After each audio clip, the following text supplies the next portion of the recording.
It's easier if you imagine that my host favourites are on trial and I am their defence attorney.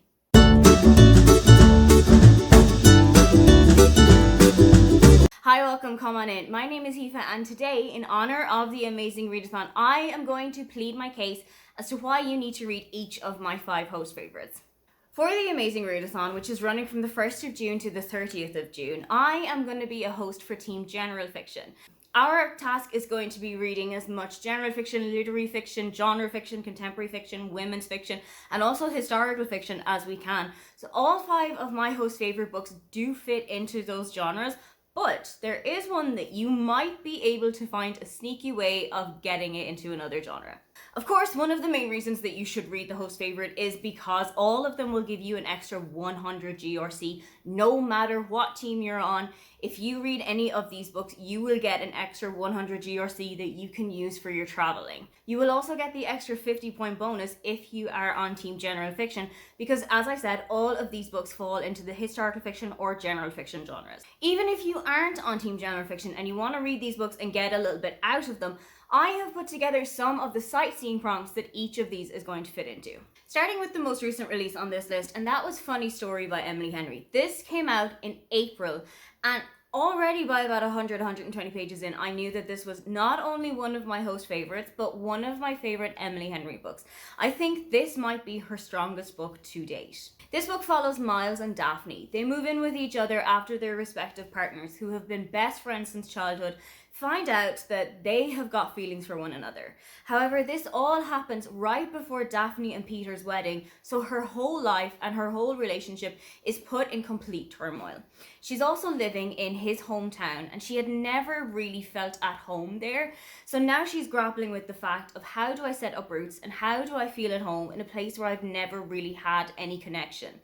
She's almost ready to go until she and Miles start to really form a great connection, and she starts to get involved in a readathon in her own library. I think it is the perfect idea to read a book that has a readathon in it while you are taking part in a readathon yourself.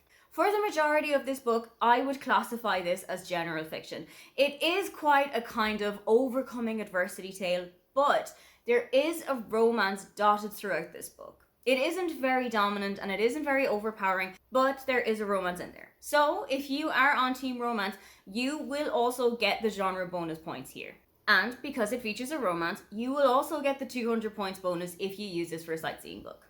Next is The 7 Husbands of Evelyn Hugo by Taylor Jenkins Reid. This is one of my favourite books of all time, if not my actual favourite book of all time.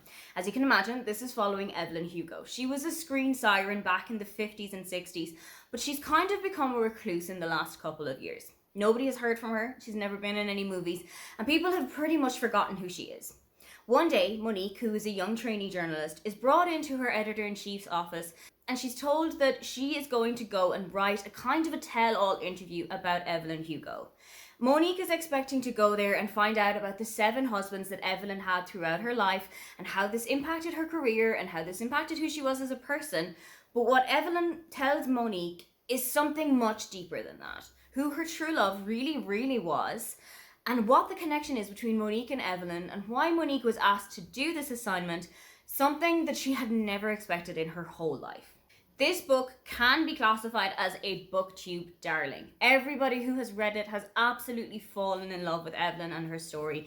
It has well over 100,000 reviews on Goodreads, so you will definitely get the 400 point sightseeing there. But among those 100,000 reviews was Brie, and she actually gave this book 5 stars, so you will get a 500 point sightseeing bonus if you use this. Then on to The Book Thief by Markus Zusak. If Evelyn Hugo is my favourite book of all time, The Book Thief is not far off it, because I would classify this as my favourite YA book. I remember I first read this when I was about 18 or 19. I was definitely in my last year of school.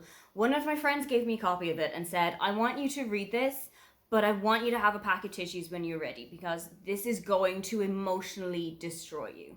And she was 100% correct. This book is set in Germany during World War II, and it is narrated by Death, who you would think and you would expect is going through quite a busy period at the moment. The main character of this book is Liesel. She's 10 years old, and she and her younger brother are moving to a small town named Mölking, which is near Munich. However, while they are on the way to Mölking, Liesel's younger brother dies, and she turns up to their foster family on her own. This does kind of sour the relationship between Liesel and her foster mother, but she and her foster father Hans have one of the most beautiful platonic relationships I think I've ever read about. He teaches her how to read, he shows her the true beauty of the written word, and this kind of inspires her to steal 3 books while she is under their care. I absolutely love this book, but like I said, you do kind of need to be ready for it, and you do really need to have a pack of tissues, especially when you get to the last couple of chapters. If, unlike me, you do not live in Germany, this book will give you the 300-point sightseeing bonus for a book that is set in a country other than your own. As I said, it is narrated by Death, so you get the 400-point sightseeing bonus because it features a non-human character. And it is just a really great story. It is completely heartbreaking, but it's also equal parts completely heartwarming. And I would implore you to go and pick this one up. If there is one of my host favorites I want you to go and pick up in June, it is this one. The Rachel Incident by Caroline O'Donoghue is so underrated. I really think more people need to go and read this one. This is following Rachel, who is living in London. She is in her 40s, she's married, and she's pregnant with her first child. She hears that Professor Fred Byrne, who was her English teacher when she was in her first year at university, has fallen into a coma and is not looking likely to come out of it. This brings Rachel screaming back to her first year in college, when she met her best friend James, who she met while she was working at a music shop with him. And it also shows the massive crush that she had on Dr. Byrne, but it also shows the rift that happens when James and Dr. Byrne first meet. This is a really great look at Ireland just coming out of the Celtic Tiger era. That was a time of huge financial prosperity in Ireland, but it came crashing down in about 2008. Around that time, I was about 17 and I was living very close to Cork City, which is where this book is set. So the setting of it is a huge draw-in for me, but it also feels incredibly international in that most families were going through the kind of financial difficulty Rachel and her family were going through. And a lot of people across the world were also going to university for the first time and having to get a first proper job, just as Rachel was doing. Again, you can get the not set in your country bonus if you do not live in Ireland or in the UK, as this book is set in both of those countries. This is the UK cover. However, the US cover, which is the one that Brie has used on the graphics, only has one person on the cover, and that will give you a further 400 points bonus if you use it for sightseeing.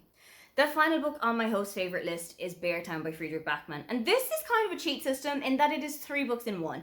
This is the first book of the Beartown trilogy, so if you read all 3 books, Beartown, Us Against Them, and The Winners, you will bank 300 GRC just from finishing the series. This book is set in Beartown, a small town in northern Sweden where hockey is king. The hockey players are seen as gods among men, and nothing that they can do is wrong. They have just won a huge championship game, and there is a big party to celebrate, but one of the players is caught up in a sexual assault scandal with one of the women in the town. And this then turns into a who do you believe, us versus them, and a huge conversation around the kind of a pedestal that we put sports players on, and he said versus she said, who are you going to believe? I am enthralled by this book. I was so gripped by it, but I will admit that it did take me 2 times to try and get to it. I tried to do a buddy read of it the first time, and I think it just didn't hit me in the right place. But the second time that I picked this up, I genuinely could not put it down. This book, as I said, is set in Sweden, so if you do not live in Sweden, you will once again get the 300 points bonus for a book that is not set in your country. It is also a translated book. This isn't a bonus this time, whereas it was last year, but I would definitely go and recommend this one if you haven't read any books in translation yet. It also features a sport, which will give you another 300 points bonus for sightseeing, and it only has a 1-word title. It is split in 2, but it has got a 1-word title, which will give you a 400 point bonus for sightseeing, and a 500 point bonus comes if you read The Winners, the last book in this series, which has well over 500 pages. I think this book will start a couple of conversations that people might really need to have with friends, with loved ones, with younger children. This is definitely a book every single person needs to read. I have now pled my case for all of the 5 books on my host favorite list. Which one of them are you going to start off with? If you would love to leave me a comment but you can't think of anything you'd like to say, then just leave the purple heart emoji. Don't forget to like and subscribe because I have new videos up every week. Now, get on out of here.